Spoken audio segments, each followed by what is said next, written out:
Well, hello, boys and girls. Welcome to When I Feel Like a Clog Again. Yes, I'm here in the basement as I usually am. You can see baseball in the background, and my suitcase is right and ready in case my old lady decides to kick me out of the house, which happens often. And I've been doing a little series, I guess you want to call it, on what the summer happenings or what may happen or what I think is going to happen.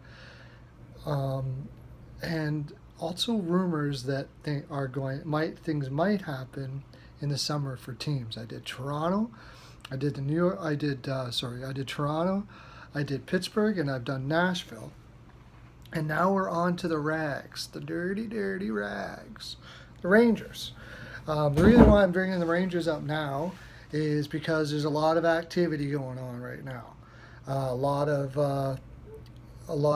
brouhaha, and I want to get into it. I want to take care of some of the rumors and put my spin on it, and maybe throw in a little bit of what I might do if I was the general manager of the New York Rangers. But first of all, let's get into some rumors that they were having. The one rumor being that Kovalchuk would be going to the New York Rangers, and well, no.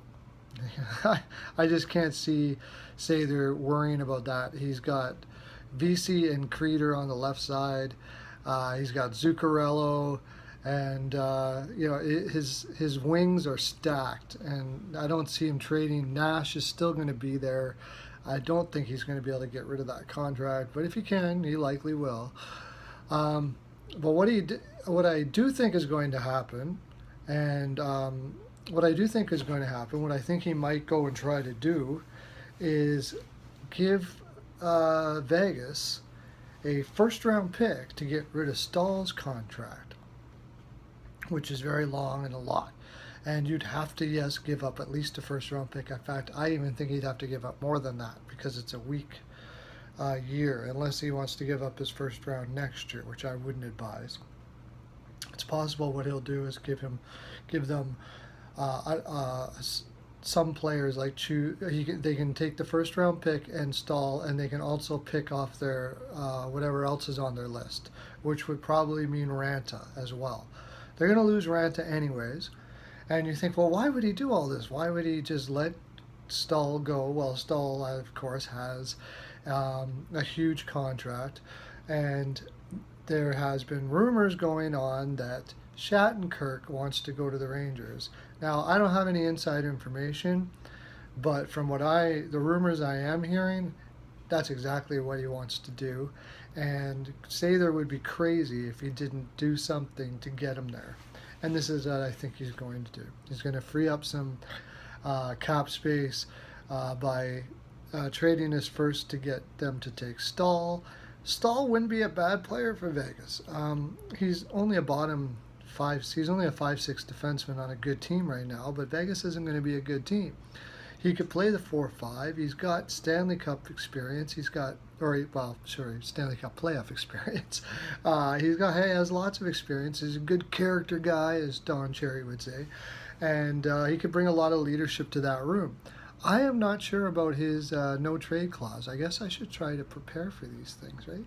I don't think he actually has one. If he does has one, he's going to probably going to get him to manage to get him to waive it, because the likelihood is if he doesn't waive it, he's going to be bought out anyways.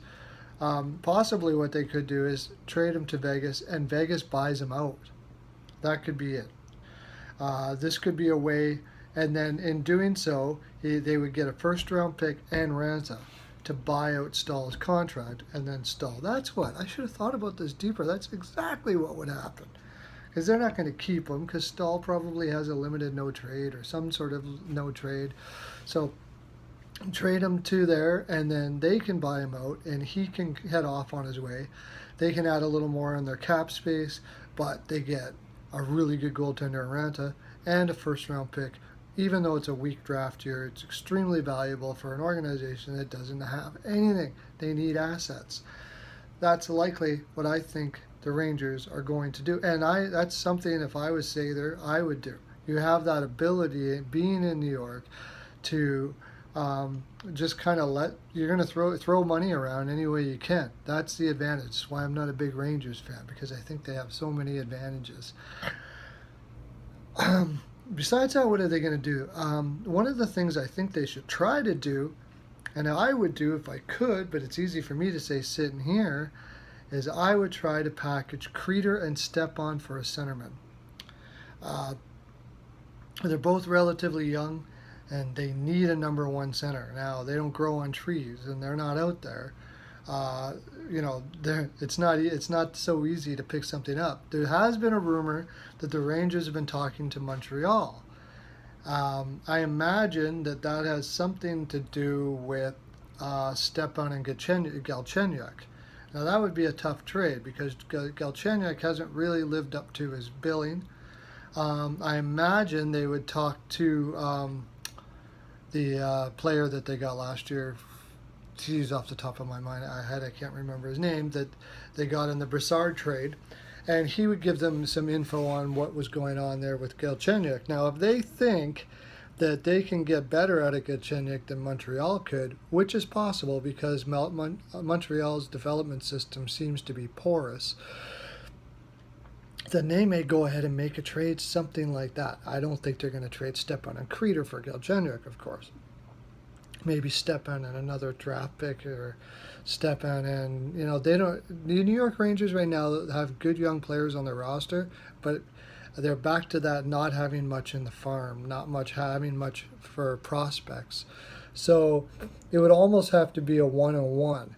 And Montreal just might do that, because at this stage of their careers, Stepan is a better player than Galchenyuk right now.